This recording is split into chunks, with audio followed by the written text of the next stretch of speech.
Hello everyone. Today we are going to learn about chapter 5 of class 8th history.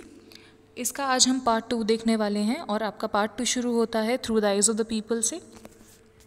तो यहाँ पे आपको बताया गया है एक किताब के बारे में जिसका नाम है मंजा प्रवास। ये विष्णु भट्ट गॉडसे ने लिखी है। वो महाराष्ट्र से एक ब्राह्मण थे। तो इसमें वो बताते हैं कि वो अपने अंकल के साथ जा रहे थे एक यज्ञ करने के लिए मथुरा में, और वहाँ पे वो कुछ सिपाहियों से मिलते हैं और वो उनको मना कर देते हैं कि आप आगे नहीं जा सकते हैं, क्योंकि 3-4 दिन में वहाँ पे बहुत ही जो है एक तरीके से स्वतंत्रता का आंदोलन वहाँ पे शुरू होने वाला था। लोग जो हैं वो विद्रोह करने वाले थे। So after that in the second segment you have the story of सूबेदार सीताराम पांडे। तो इन्होंने भी अपनी कहानी बताई गई है। सो एग्ज़ाम पॉइंट ऑफ व्यू से it is not very important, so you can just read it for your own understanding. We are going to start with a mutiny becomes a popular rebellion. तो mutiny का यहाँ पे क्या मतलब होता है? Mutiny is when soldiers as a group disobey their officers in the army. मतलब जब सिपाही वो अपने जो बड़े बड़े ऑफिसर्स हैं उनके खिलाफ आवाज़ उठाते हैं, उनकी बात मानने से इनकार कर देते हैं, तो उसको हम म्यूटिनी कहते हैं। तो यहाँ पे आपको बताया गया है कि जो ये म्यूटिनी है, एक तरीके से जो ये विद्रोह शुरू हुआ, ये पॉपुलर रिबेलियन में कैसे कन्वर्ट हो गया। मतलब एक ऐसे रिबेलियन के अंदर कैसे कन्वर्ट हुआ जिसमें सभी लोग शामिल थे। इसके अंदर सिर्फ और सिर्फ सिपाही नहीं थे, बल्कि यू हैव पेजेंट्स, किसान भी थे इसके अंदर ट्रेडर्स भी थे, and there were many more people from all the sections of the society. तो यहाँ पे आपको बताया गया है through struggles between rulers and the ruled were not unusual. Sometimes such struggles became quite widespread as a popular resistance so that the power of the states break down. तो लोगों के बीच में और जो उनको रूल कर रहे हैं उनके बीच में बहुत बार पहले भी विद्रोह होते हैं, एक दूसरे से वो सहमत नहीं होते हैं। लेकिन यहाँ पे जो सिस्टम था ब्रिटिशर्स का और जो इंडियंस का था वो काफ़ी थोड़ा अलग था। बहुत सारे जो लोग हैं उन्होंने बिलीव करना शुरू कर दिया था कि हमारा जो एनिमी है वो एक कॉमन एनिमी है। मतलब जो लोग थे which were Hindus and Muslims from in India, तो उनका मानना क्या था कि हमारे अब कॉमन एनिमी कौन है हमारा, it is the British power that is ruling over us. और इसीलिए उन्होंने क्या किया, एक दूसरे से बात की और उन्होंने जो ये स्थिति थी कि जो ब्रिटिशर्स हैं वो उनके ऊपर रूल कर रहे हैं, उन्होंने सोचा कि हम इसको टर्न करते हैं, हम इसके ख़िलाफ़ आवाज़ उठाते हैं ताकि हम जो पहले जैसी स्थिति थी, मतलब जो नॉर्मल सिचुएशन थी इंडिया की ब्रिटिशर्स के आने से पहले, उसको वापस लेके आ सके। तो ऐसी सिचुएशन कहाँ पे डेवलप हुई थी? ये northern parts of India, it means the area of Uttar Pradesh, Bihar, तो ये वाला जो हमारा एरिया है नॉर्थ इंडिया का, यहाँ पे इस विद्रोह की शुरुआत हुई थी। After 100 years of conquest in administration, the East India Company faced a massive rebellion that started in May 1857 and threatened the company's presence in India. So if you remember in 1757, तो 1757 के अंदर क्या हुआ था, बैटल ऑफ प्लासी हुआ था। तब उनका जो ब्रिटिश सरकार थी उन्होंने अपनी यहाँ पे स्थापना की थी, मतलब they became very very powerful. और एग्जैक्टली उसके 100 साल बाद क्या हुआ है, लोगों ने उनके खिलाफ आवाज़ उठानी शुरू कर दी है। They wanted to throw them out of the country. तो जो ब्रिटिशर्स की एग्जिस्टेंस थी कंट्री के अंदर, मतलब जो भी वो यहाँ पे रूल कर रहे थे, लोग चाहते थे कि वो वापस यहाँ से चले जाएं। Sepoy mutinied in several places beginning from Meerut, and a large number of people from different sections of society rose up in rebellion. तो जो ये हमारी 1857 की क्रांति हुई थी, इसकी शुरुआत हुई थी मेरठ से। मेरठ एक शहर है जो उत्तर प्रदेश के अंदर पड़ता है। तो वहाँ पे सिपाहियों ने सबसे पहले विद्रोह किया था और धीरे धीरे ये पूरे देश के अंदर फैलता गया। तो कुछ लोग इसको मानते हैं कि भाई उस टाइम पे, मतलब 19th सेंचुरी के अंदर, उस टाइम पे ये सबसे बड़ा जो था आर्म्ड रिबेलियन था। आर्म्ड रिबेलियन का क्या मतलब है? आर्म्ड रिबेलियन एक ऐसा रिबेलियन होता है, मतलब एक ऐसा विद्रोह करने का तरीका होता है जिसके अंदर आप आर्म्स यूज़ करते हो, हथियार यूज़ करते हो। तो क्योंकि ये सिपाहियों ने किया था और सिपाहियों के पास हथियार जो हैं वो ईजिली अवेलेबल थे, so it was an armed rebellion. So let us try to understand कि लोगों को इतनी क्यों दिक्कत हो रही थी अंग्रेज़ी सरकार से। So the first reason was the use of Enfield rifle and the new cartridge.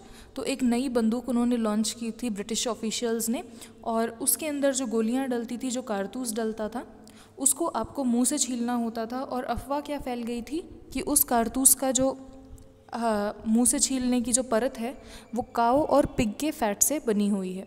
तो cow is very secret to Hindus, और जो पिग्स हैं मुस्लिम्स उनको उसका जो मीट है वो नहीं खा सकते। So it was conflicting to both the religions. तो हिंदूज़ भी इस चीज़ से अग्री नहीं कर रहे थे और मुस्लिम्स भी। तो इस चक्कर में सिपाहियों ने जो है वो ब्रिटिश आर्मी के ख़िलाफ़ या फिर जो ब्रिटिश ऑफिशियल्स हैं उनके ख़िलाफ़ आवाज़ उठानी शुरू कर दी थी। सो ऑन 29 मार्च 1857 मंगल पांडे नाम के एक सोल्जर ने क्या किया था, उसको फांसी की सज़ा सुना दी गई थी, क्योंकि उन्होंने बैरकपुर एक जगह है वहाँ पे जो ऑफिसर्स थे उनके ऊपर अटैक किया था। कुछ दिनों के बाद जो बाकी सिपाही थे उन्होंने आर्मी की ड्रिल, मतलब आर्मी की जो परेड और जो बाकी इनका पूरा प्रोसेस है वो करने से इनकार कर दिया था। नई कार्ट्रिज उन्होंने मना कर दी थी कि हम उसको नहीं यूज़ करेंगे, क्योंकि वो काऊ और पिग के जो फैट है उससे कोटेड थी। 85 जो सिपाही थे उनको डिसमिस कर दिया था, मतलब उनको नौकरी से निकाल दिया गया था और 10 साल के लिए जेल में डाल दिया था, क्योंकि वो अपने ऑफिसर्स की बात नहीं कर रहे थे। ये सब कब हुआ था? 9 मई 1857 को। So this is the basic premise कि 1857 की क्रांति क्यों हुई थी, क्योंकि जो लोग हैं, जो सिपाही थे, वो यूज़ नहीं करना चाहते थे उन कार्ट्रिजेस को जिनके ऊपर काऊ और पिग का फैट लगा हुआ था। 9 मई 1857 को ये चीज़ शुरू हुई थी। The response of other Indian soldiers in Meerut was quite extraordinary. 10 मई को क्या हुआ है, मतलब मेरठ में जो सिपाही हैं उनकी बात अब हर कोई मान रहा है, मतलब हर कोई उनकी मूवमेंट के साथ यहाँ पे जुड़ रहा है। सो ऑन May 10 क्या हुआ है, 10 मई को मतलब 9 मई को इनको 85 सिपाहियों को क्या कर दिया है, नौकरी से निकाल दिया, उनको जेल में भर्ती कर दिया। अगले ही दिन बहुत सारे सोल्जर्स जो हैं वो मेरठ के अंदर चले गए और जितने भी सिपाहियों को जेल में डाला था उन सबको वो छुड़ा के बाहर ले आए। उसके बाद जितने भी ब्रिटिश ऑफिसर्स इनको मिले उनको उन्होंने मार दिया। उनकी जो बंदूकें थी, हथियार थी, उनको अपने कब्ज़े में ले लिया। जितनी बिल्डिंग्स अंग्रेज़ों की थी उनको आग लगा दी गई। प्रॉपर्टी वगैरह जो थी ब्रिटिश ऑफिशियल्स की उनको कैप्चर कर लिया गया और फिरंगियों के ख़िलाफ़ इन्होंने अपनी जंग जो है वो शुरुआत कर दी। Firangi is a word which is used for the foreigners. जितने भी अंग्रेज़ जो लोग आए थे, जो ब्रिटिश यहाँ पे लोग आए थे, उनके लिए इंडियंस एक टर्म यूज़ करते थे जिसको फिरंगी बोलते थे। सोल्जर्स जो थे वो बिल्कुल डिटर्मिन्ड थे कि भाई अब तो हम जो अंग्रेज़ों का जो हमारे ऊपर रूल है उसको ख़त्म करके ही रहेंगे। और एक क्वेश्चन यहाँ पे आया था कि जब अंग्रेज़ चले जाएंगे तो दोबारा इंडिया के ऊपर फिर कौन रूल करेगा। इसका उनके पास जवाब था कि दोबारा से हम जो मुग़ल शासक थे हमारे बहादुर शाह ज़फ़र, उनको दोबारा से हम राजा बना देंगे।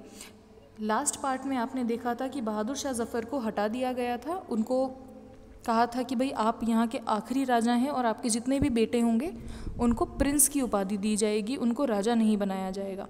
सो these people they wanted the Mughal rule back in the country. So सभी सोल्जर्स ने क्या किया, अब 10 मई को इन्होंने अपने सभी जितने भी जेल में ये बंदी किए गए थे सोल्जर्स, इन सबको छुड़ा लिया था और रात ही रात में ये सभी लोग दिल्ली के लिए रवाना हुए। मेरठ जो है वो दिल्ली के काफ़ी पास में है, तो ये सभी जो सोल्जर्स थे मेरठ से दिल्ली जाने के लिए तैयार हुए। सुबह सुबह इनके आने की खबर से क्या हुआ, सभी जो दिल्ली में सिपाही वगैरह थे वो तैयार हो गए। ब्रिटिश ऑफिशियल्स को इन्होंने वहाँ पे भी बहुत ज़्यादा मारा और उनका जो हथियार वगैरह थे वो सभी अपने कब्ज़े में ले लिए, बिल्डिंग्स में आग लगा दी गई। तो जितने भी ये सोल्जर्स थे इनका क्योंकि प्लान जो है वो कामयाब हो रहा था तो बहुत ही खुश थे। ये रेड फोर्ट के अंदर गए। रेड फोर्ट में उस टाइम पे बहादुर शाह ज़फ़र या फिर जो मुग़ल रूलर थे वो रहते थे और इन्होंने डिमांड की कि हमें अपने जो राजा हैं उनसे मिलना है, बहादुर शाह ज़फ़र से मिलना है। बहादुर शाह ज़फ़र शुरू में इनकार कर रहे थे कि भाई हम ब्रिटिश सरकार के ख़िलाफ़ क्यों इतनी ज़्यादा आवाज़ उठा रहे हैं। तो इनको शुरू में डर लग रहा था, लेकिन क्योंकि इतने सारे सोल्जर्स इनके साथ थे, इतने सारे सिपाही इनके साथ थे, तो इन्होंने हाँ भर दी थी कि हम भी अंग्रेज़ी सरकार के ख़िलाफ़ लड़ाई में शामिल हो जाएंगे। अब यहाँ पे क्या हुआ है, जो बहादुर शाह ज़फ़र हैं उनको लीडर चुन लिया गया है कि अब जो सिपाही हैं उनका नेतृत्व कौन करेंगे। उनको वो सभी किसकी बात मानेंगे, बहादुर शाह ज़फ़र की।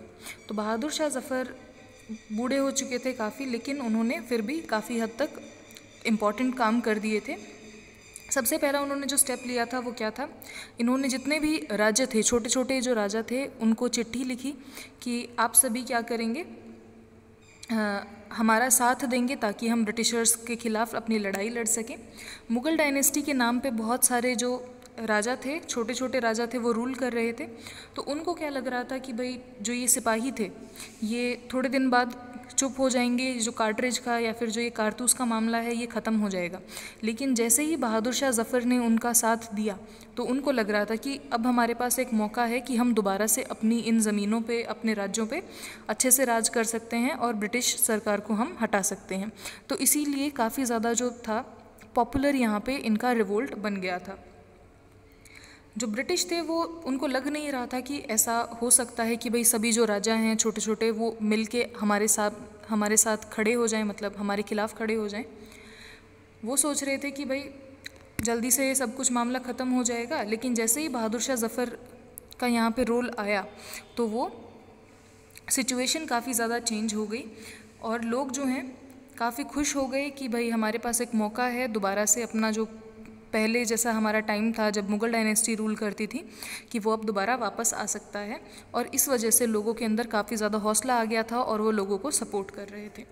सो now we are going to see the rebellion spreads, कि जो ये रिबेलियन है वो दिल्ली और मेरठ से बाकी जो पूरी इंडिया के अंदर है किस तरीके से फैला। सो after the British were routed from Delhi, there was no uprising for almost a week. It took much time for the news to travel. Then a spurt of mutinies began.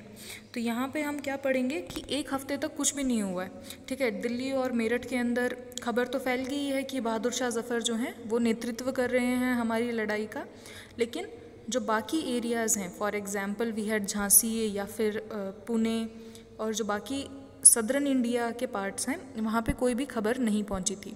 तो एक हफ्ते तक ये न्यूज़ ट्रैवल करती रही और उसके बाद एकदम से बहुत सारी जो विद्रोह हैं पूरी इंडिया के अंदर छोटे छोटे एरियाज़ में वो शुरू हो गए। So starting from Kanpur and Lucknow, तो ये उत्तर प्रदेश के अंदर ये जगह हैं। तो वहाँ पे लोग जो हैं ज़मींदार, लोकल लीडर्स वगैरह, ये रिवोल्ट का नेतृत्व कर रहे थे। वो लोगों को बोल रहे थे कि भाई अब हमें ब्रिटिश सरकार को, अंग्रेज़ी सरकार को अपने देश से हटाना है। यहाँ पे आपको एग्जाम्पल दिया गया है नाना साहिब का। नाना साहिब क्या थे, वो अडॉप्टेड सन थे, पेशवा बाजीराव सेकंड जो थे उनके बेटे थे, अडॉप्टेड थे। तो हमने लास्ट चैप्टर में, लास्ट सेगमेंट के अंदर, लास्ट पार्ट में ये भी देखा था कि इनको पेंशन देने से मना कर दिया था ब्रिटिश गवर्नमेंट ने।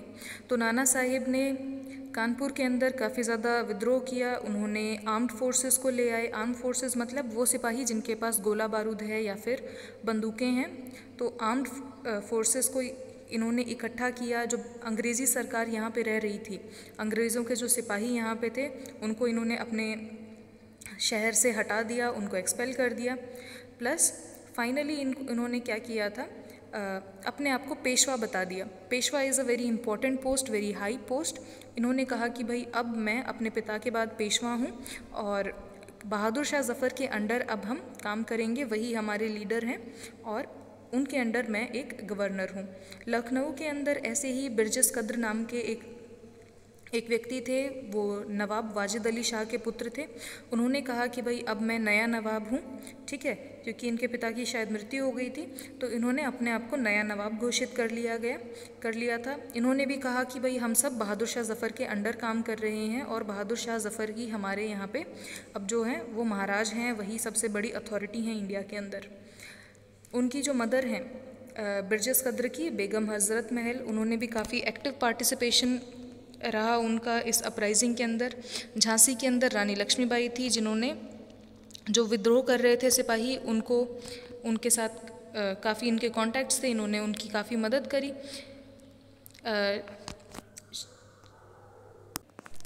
सो रानी लक्ष्मीबाई ने किसकी सहायता ली थी? तात्या टोपे की उन्होंने मदद ली थी।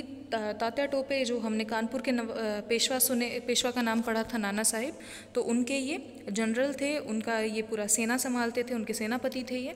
तो तात्या टोपे ने रानी लक्ष्मीबाई की यहाँ पे मदद की है। मंडला जो रीजन था मध्य प्रदेश में, वहाँ पे रानी अवंतीबाई थी, अवंतीबाई लोधी रामगढ़ की। उन्होंने अपनी आर्मी को वहाँ पे तैयार किया था। 4000 सोल्जर्स की इनकी आर्मी थी जिन्होंने ब्रिटिश के खिलाफ लड़ाई यहाँ पे शुरू की थी। धीरे धीरे जितने भी ये ब्रिटिश ऑफिशियल्स थे, इनको जो लोकल सिपाही हैं काफ़ी ज़्यादा आउटनंबर कर लिया गया था। फॉर एग्ज़ाम्पल, अगर पहले जो ब्रिटिश सरकार पहले इतनी ज़्यादा पावरफुल थी, जिनके पास इतने सारे सिपाही होते थे पहले, लेकिन अब उनके जो सिपाही हैं उनकी संख्या कम हो गई है। जो लोकल लीडर्स हैं हमारे, जैसे झांसी की रानी हो गई या फिर रानी अवंतीबाई, नाना साहिब वगैरह, इनके सोल्जर्स की संख्या काफ़ी ज़्यादा बढ़ गई थी। अब जो लोग थे वो कन्विंस हो चुके थे, उन्होंने मान लिया था कि जो ब्रिटिश सरकार है वो अब उनका राज ख़त्म ही होने वाला है, इसीलिए वो बढ़ चढ़ के हिस्सा ले रहे थे इस रिबेलियन के अंदर।